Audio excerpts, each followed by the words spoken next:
setiap tahunnya aja tuh UI nerima lebih dari 7 ribuan orang, ya gak sih? Dan lu tuh akhirnya akan berjuang untuk dipilih di pekerjaan nanti, atau lu akan menggapai cita-cita lu nanti, ya dengan ribuan orang tersebut gitu loh. Apa yang membuat lu unik gitu loh? Apa yang membuat lu lebih dari atau beda dari yang lain kayak gitu? Nah, tapi Tim, ngomong-ngomong, lu pernah lihat gak atau mungkin ngerasain sendiri teman-teman lu atau orang yang lu kenal gitu ikut banyak organisasi atau kepanitiaan tapi kurang maksimal. Jadi dia mempertaruhkan reputasinya sendiri.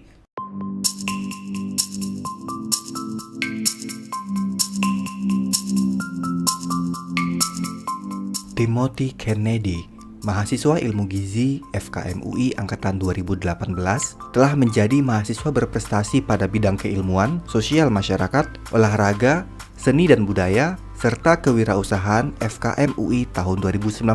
Setahun kemudian, ia kembali menjadi Mapres bidang keilmuan dan kewirausahaan favorit FKM sebelum tahun 2021 ini menjadi Mapres utama FKM UI. Selain menjadi Mapres, ia telah memenangkan dan menjadi juri lomba, baik internasional dan nasional, serta aktif menjadi moderator dan pembicara di berbagai kesempatan. Dengan segala prestasi dan kesibukan organisasinya tersebut, ternyata Timmy masih merasa ada hal yang kurang. Ia merasa bahwa UI aja nggak cukup. Andai waktu bisa diputar kembali, ia akan mengikuti berbagai kegiatan dari SMA, bahkan SMP. Apa yang ia rasakan dan menjadi motivasi untuk berbagi kepada teman-teman semua? Temukan jawabannya di diskusi dunia UI dengan judul UI aja nggak cukup berikut ini. Ya, Tim, gimana kabarnya nih? Lagi sibuk apa lu sekarang? Gue kebetulan lagi sibuk magang, tapi magangnya tuh PBL, jadi PBL masyarakat dari universitas di Bogor Selatan, tapi online kan, jadi kayak ya ada kesibukannya, ada tantangannya sendiri lah online magang gitu kan. Apalagi magang masyarakat, terus gue juga lagi magang di perusahaan, jadi sekaligus dua. Sama gue lagi ada bikin NGO kayak gitu. Oh iya, jadi gue udah bacain tadi sekilas CV lu di profile gitu kan. Gua ngucapin selamat buat lu yang udah jadi Mapres FKM 2021 ya, Tim. Mantul. Iya. Terus di UI, lu gimana di UI perjuangannya akhirnya? Gue di UI sebenarnya perjuangannya tuh struggle sih, banyak banget sebenarnya. Jadi kalau orang bilang kayak oh jadi Mapres gampang, nggak segampang itu bro. Misalnya kalau lihat gue di IG, gue orangnya mungkin kayak chill-chill aja gitu. Tapi sebenarnya the behind story-nya tuh banyak banget gitu. Gue mulai aktif organisasi, kepanitiaan itu dari tahun 2018. Dari maba tuh yang masih ospek-ospek, gue udah mulai ikut kayak wah, jadi panitia olim lah, segala macam. Mau tahu aja sih organisasi kepanitiaan universitas lah, kayak gitu. Terus gue mulai ikut-ikut lomba dan lain-lain. Jadi kayak emang aim-nya tuh pengen nih siapa tahu bisa jadi Mapres, siapa tahu kan. Jadi dari awal lu sebenarnya udah pengen jadi Mapres gitu, dari kapan itu? Iya, gue tuh sebenarnya pengen dari awal banget sih, dari maba kan ada kayak dikenalin cutting gitu kan, perkenalan Mapres gitu-gitu. Kayaknya seru aja gitu kalau jadi Mapres. Bukan seru karena fame-nya sih, tapi serunya tuh kalau bagi gue kayak gue jadi bukan fame ya, lebih ternama tapi juga kayak bisa mengharumkan FKM gitu loh. Karena gue kalau di FKM kan cowok ya, biasa kan cewek kalau di FKM. Jadinya kayak, wih cowok nih Mapresnya kayak gitu. Kayaknya keren aja. Tapi kira-kira buat jadi Mapres itu gimana sih? Apa sih yang yang diperlukan gitu? Oke, kalau gue sendiri tuh buat jadi Mapres di FKM sendiri ya, gue tuh aktif banget lomba kayak gitu. Jadi selama dari maba sampai gue akhirnya dinobatkan jadi Mapres, itu kurang lebih gue 32 kali lomba, dan 32-32-nya itu menang. Karena di salah satu penilaian Mapres itu ada penilaian CV kayak gitu, dimana CV lu tuh dinilai gitu loh, dan ada bobotnya per kriteria. Misalnya kayak oh lu juara 1 dapat poin segini, oh lu juara 2 dapat poin segini, individu atau berkelompok kayak gitu. Jadi gue kebanyakan tuh lomba individu karena poin lebih tinggi kayak gitu, karena kan dapat bocoran ya kayak gimana sih CV yang bagus buat Mapres kayak gitu.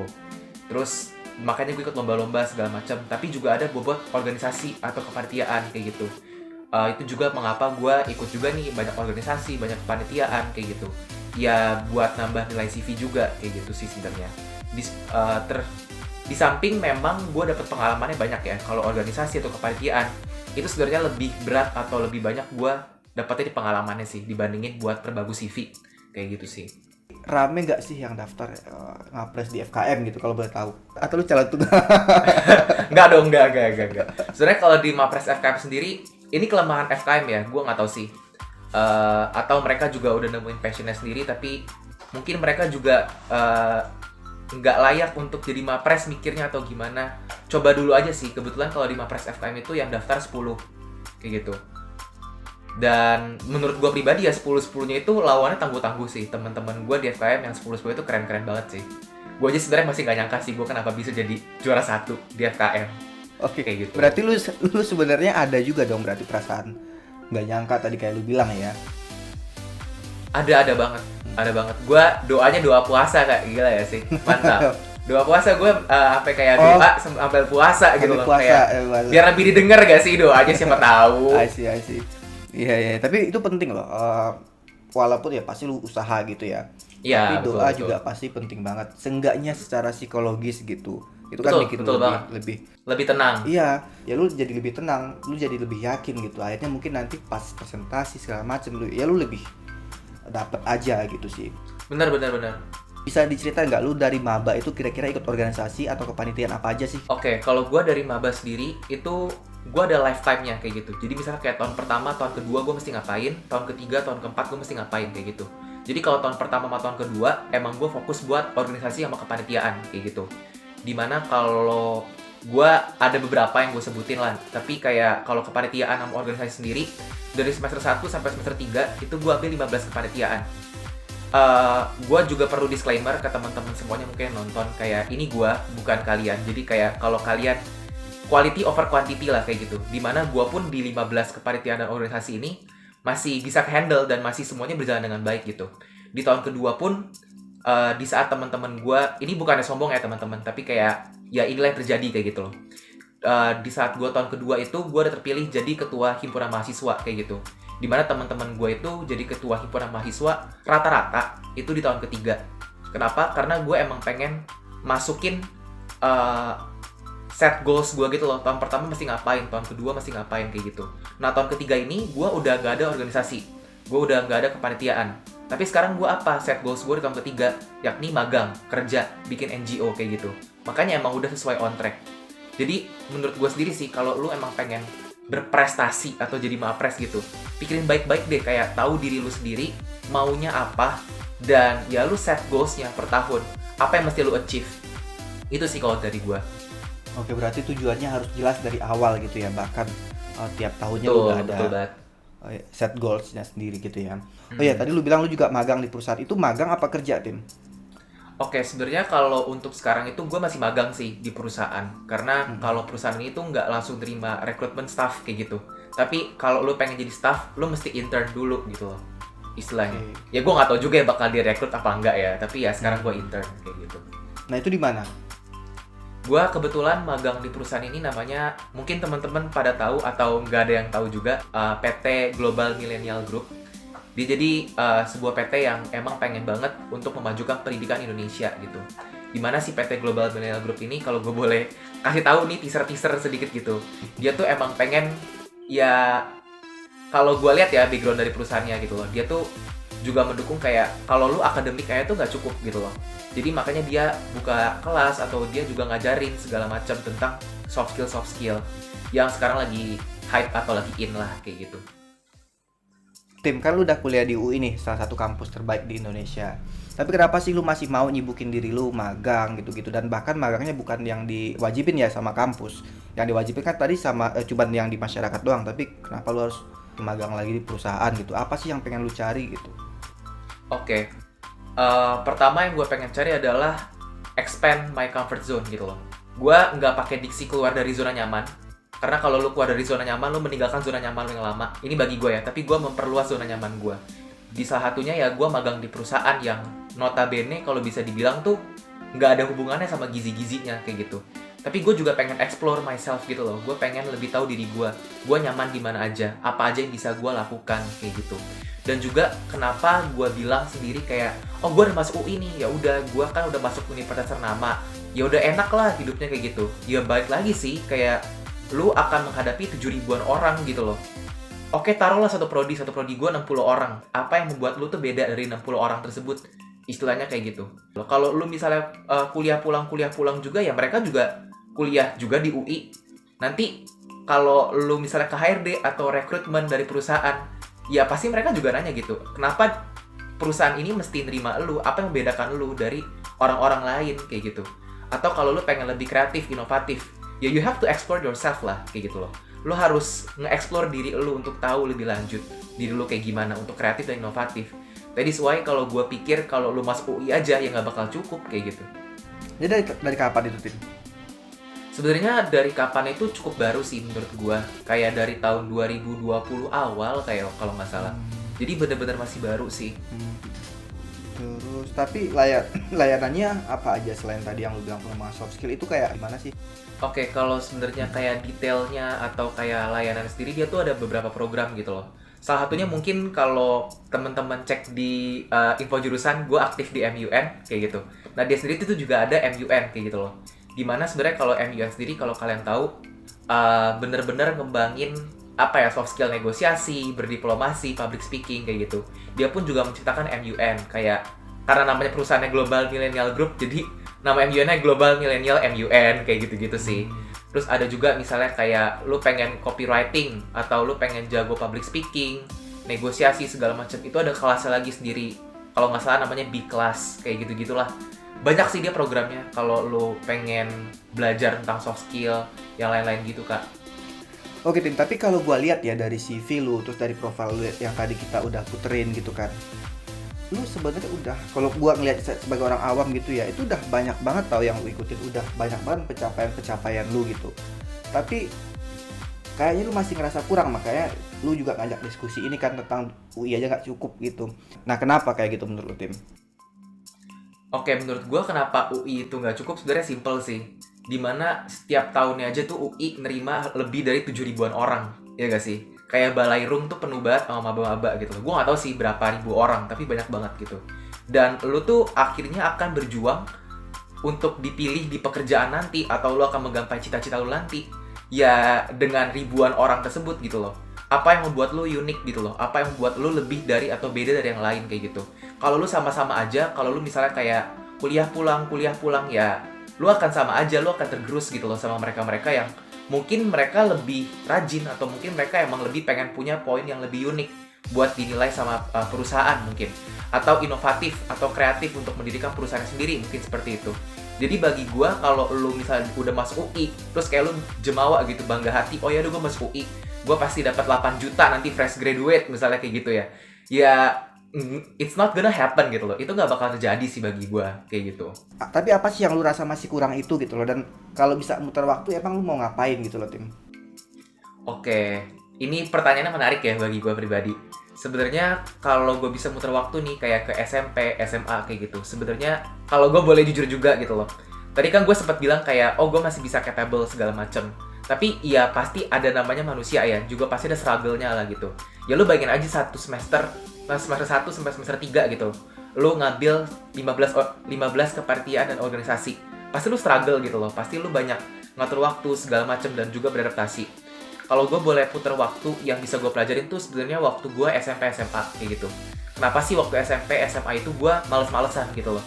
Gue SMP SMA tuh kalau bisa dibilang kayak anak lahir dari sendok silver gitu loh, dari sendok perak gitu loh. Gue pulang dijemput pakai mobil, terus makannya di resto kayak gitu-gitu loh. Sedangkan kalau kehidupan di UI kan beda banget kan. Gue adaptasi banyak banget kayak gitu.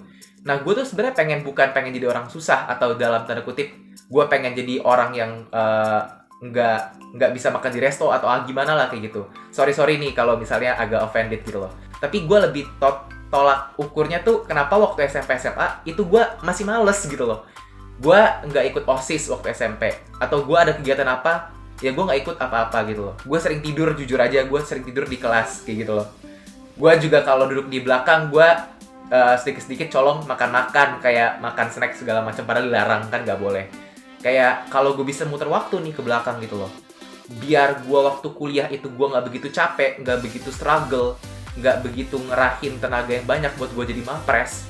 Kenapa gue waktu SMP SMA tuh seharusnya persiapin lah kayak gitu, kembangin lah diri lu gitu loh, nggak cuman belajar pulang dijemput orang tua pakai mobil, makan sini makan sono kayak gitu. Kenapa lu waktu SMP SMA tuh lu udah nggak push your limits gitu loh? Kenapa baru kuliah kayak telat gitu loh sebenarnya? Makanya kalau gue bisa belajar nih dari yang waktu lalu gitu loh, waktu SMP, SMA, gue pengen banget sih kayak gue mau aktif di organisasi, event luar kayak NGO atau apa segala macem. Gue pengen bisa public speaking, gue bisa MUN juga. Sekarang banyak loh kalau ikut MUN segala macem, aktivitas-aktivitas non akademik itu bahkan dari SMP. Teman-teman gue, adik-adik kelas gue pada chat gue kayak gitu.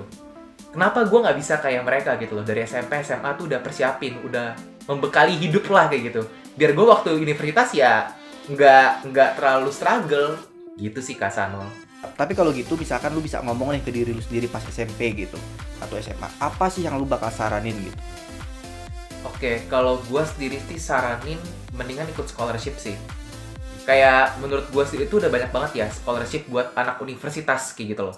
Tapi scholarship atau beasiswa buat anak-anak SMP, buat anak SMA, atau bahkan mungkin yang gap year kayak gitu. Kan sekarang kan ada ya kayak dia nggak bisa untuk masuk negeri, akhirnya dia memilih untuk gap year kayak gitu loh.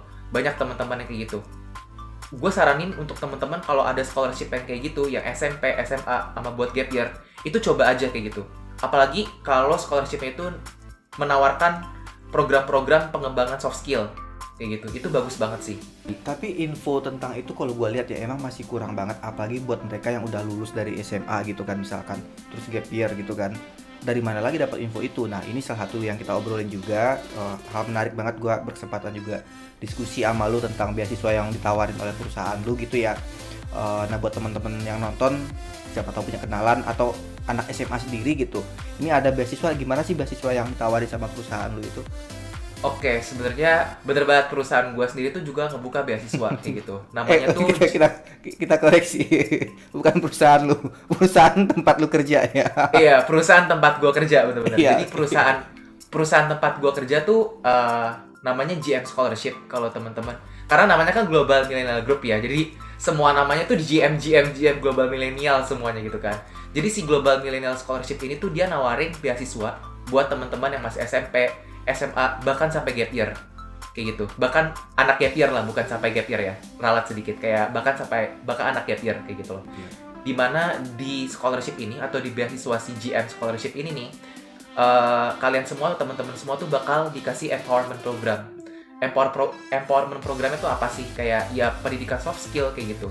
Dimana tadi gue mungkin udah sempet singgung sedikit ya, si PT Global Millennial Group ini emang bener-bener PT yang pengen banget memajukan pendidikan Indonesia di bidang non-akademik, soft skill, dan lain-lain kayak gitu. Dimana kalau lu keterima sama GM Scholarship ini, lu bakal dikasih free access kelas semuanya di GM Scholarship. Dari esai, copywriting, public speaking, pokoknya free. MUN, kalau lu memang suka MUN, itu free semuanya kayak gitu. Bahkan kalau lu pengen, gue sebenarnya agak telat sih kalau boleh jujur, gue magang bener-bener di tahun terakhir gitu loh. Gue lihat ada temen gue SMA kelas 2 udah magang, gue insecure sendiri langsung kayak, ini anak udah magang dari SMA kayak gitu. Nah di scholarship ini kalau lu misalnya kepilih jadi awardee kayak gitulah, lu juga berkesempatan magang di PT Global Millennial Group ini, di coaching sama CEO-nya langsung kayak gitu-gitu sih. Banyak banget soft skill yang bisa dikembangin. Dan terakhir ada dapat insentif kayak gitu. Nah insentifnya gimana sih gitu, lu bisa jelasin nggak buat teman-teman? Oke, sebenarnya kalau insentif sendiri, gue orangnya nggak pengen buka soal uang ya sebenarnya. Tapi gue yakin, setahu gue sih, karena kebetulan bukan gue banget nih yang megang kayak gitu. Tapi setahu gue tuh GM Scholarship insentifnya lumayan lah buat teman-teman nambah uang jajan, atau buat teman-teman misalnya kalau yang gap year dalam tanda kutip mungkin les untuk masuk ke PTN kayak gitu-gitu. Tapi yang terpenting sih bukan insentifnya sih menurut gue, tapi soft skill development-nya kayak gitu. Dimana ini bener-bener free access buat segala program GMG yang banyak banget, dan juga dimentoring langsung sama CEO-nya kayak gitu. Dimana si GMG ini dalam setahun, bagi gue ya CEO-nya keren sih, dalam 1 tahun tuh dia udah berkembang banget gitu loh, sampai 233.000 followers di IG, LinkedIn-nya bagus, program-program semuanya berhasil. Kayak lu pengen gak sih bisa buat build startup juga sesukses itu gitu loh. Di-recognize sama United Nations, sama Kemendikbud. Kayak bagi gue sih CEO gue keren kayak gitu. Nah, tapi kira-kira susah nggak sih masuk scholarship ini, atau kategori yang dicari sama si GM scholarship ini apa gitu? Oke, sebenarnya kalau ini juga kalau yang setahu gue ya kayak gitu. setahu gue sendiri tuh kalau GM scholarship kriterianya sih nggak banyak sih. Kayak bener-bener kita emang pengen cari orang-orang yang dalam tanda kutip pengen dapat scholarship kayak gitu.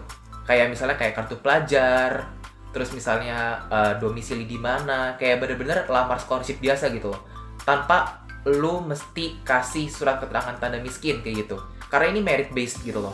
Jadi bukan karena lu dalam tanda kutip kurang mampu kayak gitu dikasih scholarship, enggak. Tapi kalau lu misalnya dalam tanda kutip pengen atau punya hasrat atau eagerness yang bagus untuk dapat scholarship, apply aja kayak gitu. Karena menurut gua pribadi, setahu gua nggak begitu susah sih apply-nya kayak gitu. Persyaratannya dikit. Ya dari timeline sendiri gimana beasiswa ini Tim? Oke, ini setahu gua aja ya, karena gua nggak tahu spesifiknya banget kebetulan. 8 September dia open registration, 8 Oktober dia close, kayak announcement lah kayak gitu. Jadi kurang lebih waktunya 1 bulan kayak gitu. Mungkin nanti ada seleksi tahap CV atau interview kayak biasa lah kayak gitu. Nggak perlu tegang-tegang banget lah pasti CV interview. Pasti lewat lah, mungkin ya, gue juga nggak tahu sih. Lewat-lewat aja lah kayak gitu. Tapi dia opennya 8 September, close-nya 8 Oktober. Sejauh ini kayak gitu sih. Oke. Outcome dari si beasiswa ini sendiri sebenarnya apa sih yang diharapkan gitu? Sebenarnya kalau outcome yang diharapkan sendiri dari si GM scholarship ini sih, kalau gue lihat kayak flow-nya tuh emang kita pengen bener-bener ngedidik anak-anak dari mulai SMP, SMA kayak gitu loh, nggak universitas gitu loh, untuk coba try your best, coba nggak akademik doang, coba deh lu kembangin soft skill lu gitu loh, coba lu kembangin kemampuan lu yang lu suka gitu loh.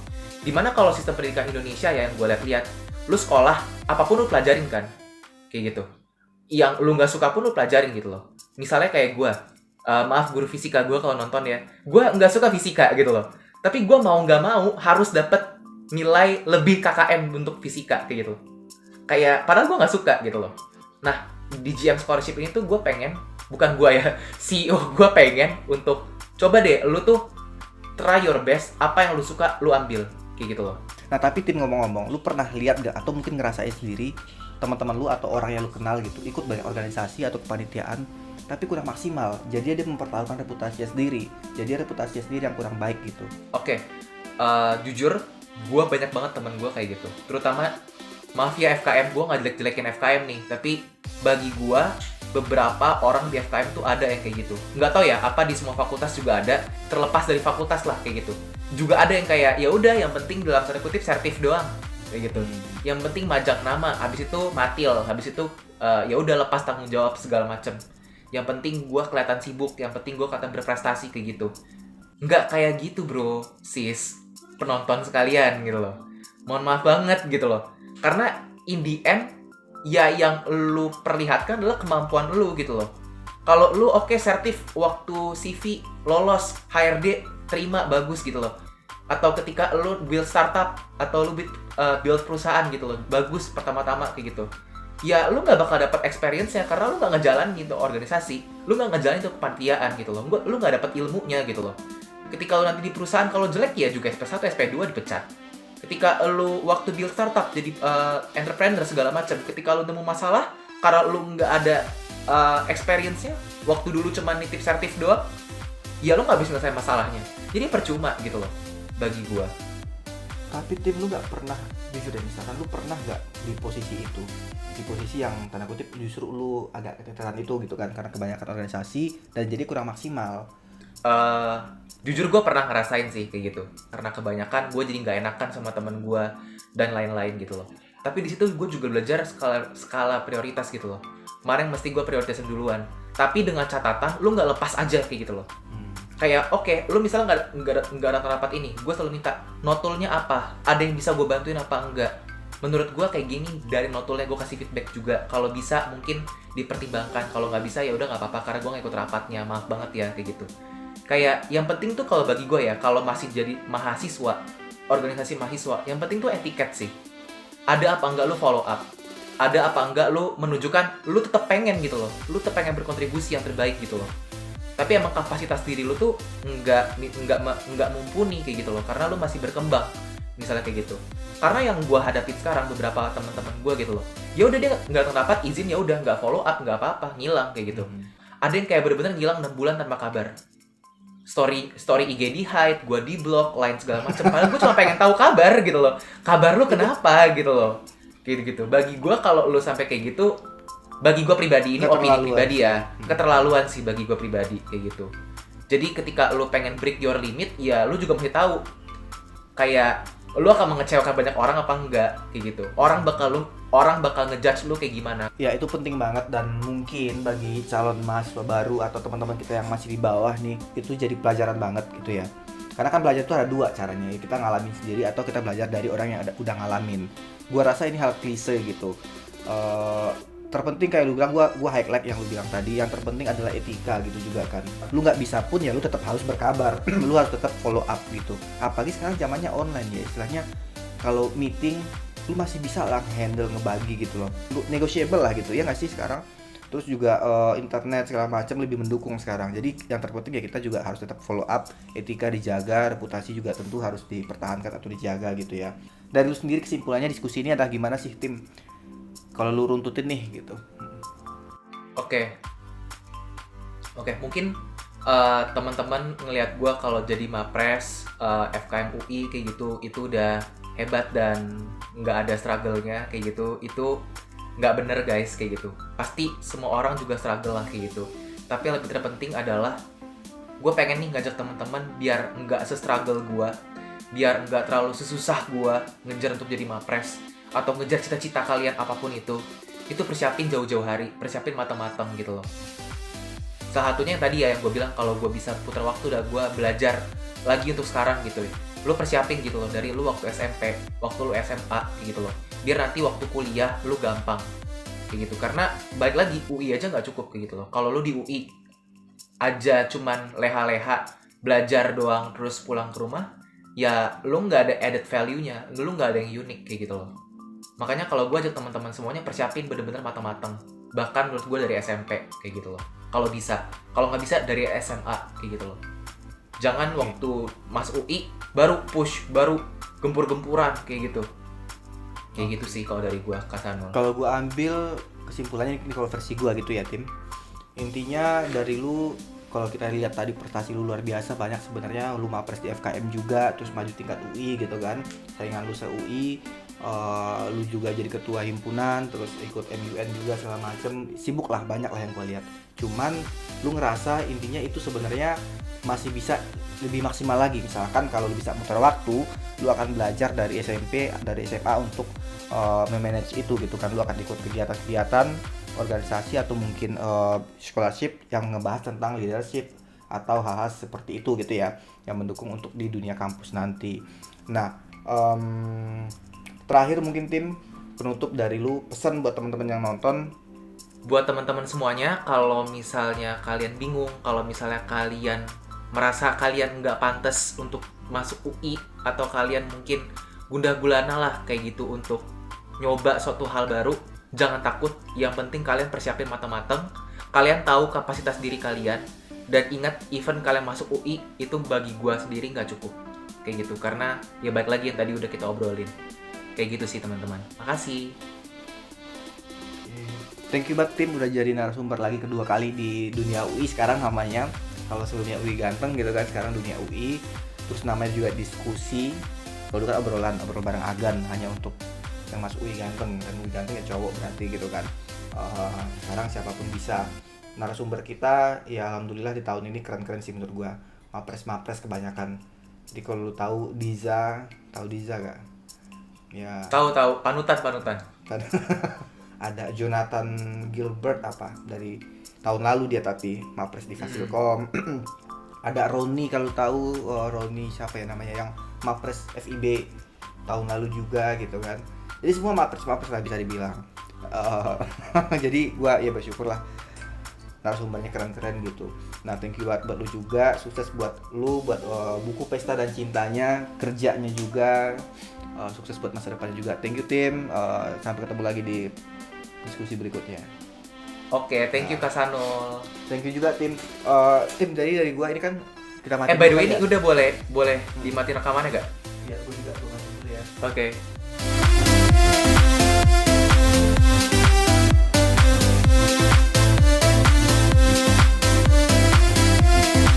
Lu Lu Margo City apa Detos? Gua tim Margo City sih. Tapi kalau ada duit sedikit gue mendingan ke Pesona. Gue kira lu anak Detos gitu atau anak ITC gitu.